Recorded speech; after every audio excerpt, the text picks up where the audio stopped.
नमस्कार, बहुत स्वागत है आपका एफएम न्यूज पर। मेरा नाम है अंकुर पांडे। चलिए रुक करते हैं उत्तराखंड से जुड़ी खबरों का।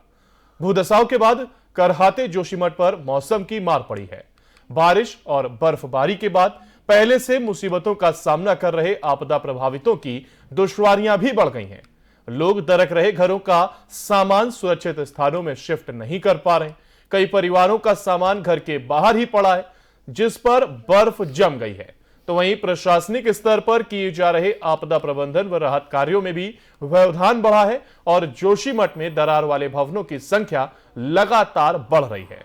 शुक्रवार को 14 और भवन इसी सूची में जुड़ गए। कुल दरार वाले भवनों की संख्या बढ़कर अब 863 हो गई है। वहीं 181 भवनों को पूरी तरह से असुरक्षित घोषित किया गया है। सरकार की माने तो ध्वस्त किए जाने वाले भवनों की संख्या अभी भी और बढ़ सकती है और प्रशासन इसके लिए तैयारियां भी कर रहा है। फिर चाहे वो घर को चिन्ह का लगाया जाना, यानी कि जिन घरों को चिन्हित किया जा रहा है उन पे रेड क्रॉस का मार्क किया जा रहा है और ध्वस्तीकरण की यह कार्रवाई प्रशासन के द्वारा की जा रही है। मुसीबतों का सामना लगातार जोशीमठ के लोग कर रहे हैं। एक तरफ ये मुसीबत आई और दूसरी तरफ मौसम की मार यानी दोहरी मार जोशीमठ के लोगों पर पड़ी है। 181 भवन असुरक्षित बताए जा रहे हैं और साथ ही लोगों को भी शिफ्ट किया जा रहा है, यानी कि जो कैंप बनाए गए हैं, सुरक्षित कैंप का निर्माण किया गया है, वहां पर लोगों को शिफ्ट किया जा रहा है। लोगों को किसी प्रकार की दिक्कत का सामना ना करना पड़े, इसके लिए प्रशासन तैयार है। और साथ ही साथ प्रशासन का कहना है कि अभी भवनों की संख्या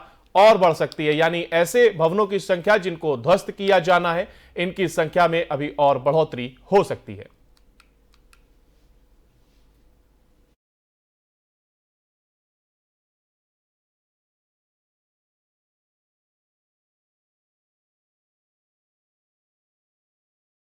चंपावत के सीमांत बनबसा थाने को देश के 16,000 पुलिस थानों में से बेहतरीन काम करने के लिए तृतीय श्रेणी पर पुरस्कृत किया गया। देश के केंद्रीय गृह मंत्री अमित शाह द्वारा बनबसा थाना प्रभारी लक्ष्मण जगवान को दिल्ली के राष्ट्रीय कृषि विज्ञान परिसर में आयोजित अखिल भारतीय पुलिस महानिदेशक सम्मेलन 2023 में प्रशंसा प्रमाण पत्र दिया गया। चंपावत के पुलिस अधीक्षक देवेंद्र पिंचा ने इस बारे में जानकारी देते हुए बताया कि स्वयं देश के गृह मंत्री अमित शाह द्वारा जनपद के बनबसा थाना प्रभारी को सम्मानित और पुरस्कृत किया गया, यह बड़े गर्व की बात है और बेहतरीन प्रदर्शन के लिए यह पुरस्कार मिला है। गृह मंत्री अमित शाह ने प्रशंसा करते हुए पुरस्कार दिया है। पुलिस थाने को गृह मंत्री ने यह पुरस्कार दिया, जिसकी तस्वीर आप अपनी स्क्रीन पर देख रहे हैं। दिल्ली में इस कार्यक्रम का आयोजन हुआ, जहां पर बेहतरीन प्रदर्शन करने वाले थाने को बुला करके थानेदार को बुलाया गया और यहां पर प्रशंसा करने के साथ ही पुरस्कार भी दिया गया है। ये बड़ा हर्ष का विषय है, ये गौरव का विषय है, ये बताते हुए कि कल माननीय गृह मंत्री जी भारत सरकार के द्वारा हमारे जनपद के थाना बनबसा को भारत के 16,000 थानों में तीसरा स्थान देते हुए उनको कल सम्मानित किया गया, जिसमें हमारे एसओ बनबसा ने जाकर वहां पर माननीय मंत्री जी के हाथों से वो पुरस्कार ग्रहण किया है। ये न केवल हमारे लिए बल्कि पूरे जनपद के लिए, पूरा उत्तराखंड पुलिस के लिए गौरव का विषय है, जिसके लिए माननीय डीजीपी महोदय, आईजी महोदय सभी ने इसके लिए हमें बधाई भी दी है। साथ साथ मैं ये भी बताना चाहूँगा कि भविष्य में हम इसी तरह से अच्छे तरह से काम करते रहेंगे, हमेशा जन सहयोग लेते हुए जनता के साथ मिलकर काम करते रहेंगे, ताकि हमारे जो जनपद पुलिस के साथ साथ राज्य पुलिस का नाम भी हमेशा रोशन हो। ये बड़ा हर्ष का विषय। उत्तराखंड में बीजेपी और कांग्रेस में इन दिनों जुबानी जंग तेज हो गई है। कांग्रेस की हाथ से हाथ जोड़ो अभियान पर बीजेपी ने कटाक्ष किया है, तो वहीं कांग्रेस ने बीजेपी से जनता से माफी मांगने को भी कहा है। कांग्रेस प्रवक्ता गरिमा दत्त सोनी ने कहा कि बीजेपी ने जनता से कई वादे किए हैं, जिसे अभी तक पूरा नहीं किया गया। बीजेपी के राज में युवा बेरोजगार हैं और महिलाएं भी सुरक्षित नहीं हैं। तो वहीं बीजेपी प्रवक्ता हनी पाठक ने कांग्रेस को लेकर कहा कि कांग्रेस विलुप्ति के कगार पर है।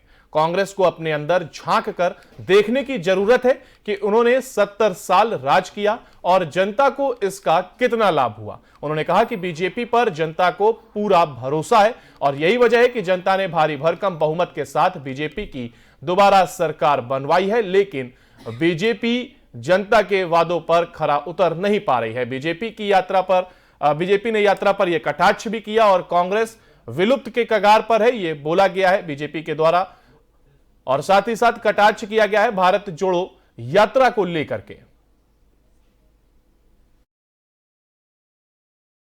देखिए ऐसा है, एक प्रजाति हुआ करती थी पहले, एक डायनासोर, और वो प्रजाति विलुप्त होती चली गई। तो उसी प्रकार से कांग्रेस भी वो प्रजाति बन जाएगी और विलुप्त होती चली जाएगी, जो कभी नज़र नहीं आएगी। तो इसका सबसे बड़ा एग्जाम्पल मैंने आपको दे दिया। तो वो अपनी प्रजाति को संभाल लें, यही बहुत बड़ी बात है। और विलुप्ति के कगार पर है, विलुप्त होते नजर आ रहे हैं, क्योंकि इनकी तुष्टीकरण वाली राजनीति खत्म ही होती जा रही है और ये खत्म होते जाएंगे। भारतीय जनता पार्टी पहले ये बताए कि पिछले 9-10 सालों में जो गलतियां उससे हुई हैं और जो बड़ी गलतियां उससे हुई हैं, उसके लिए माफ़ी मांग ली क्या जनता से?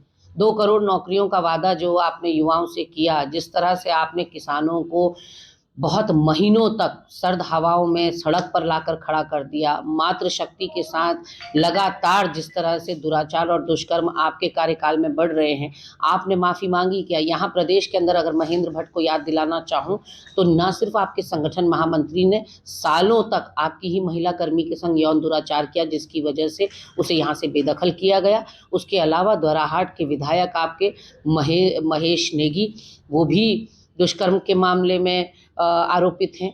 और वहीं सुरेश राठौर जो तीसरे विधायक हैं आपके हरिद्वार के, उनके ऊपर आप ही की महिला संगठन की महिला ने कार्यकर्ता ने आरोप लगाया है।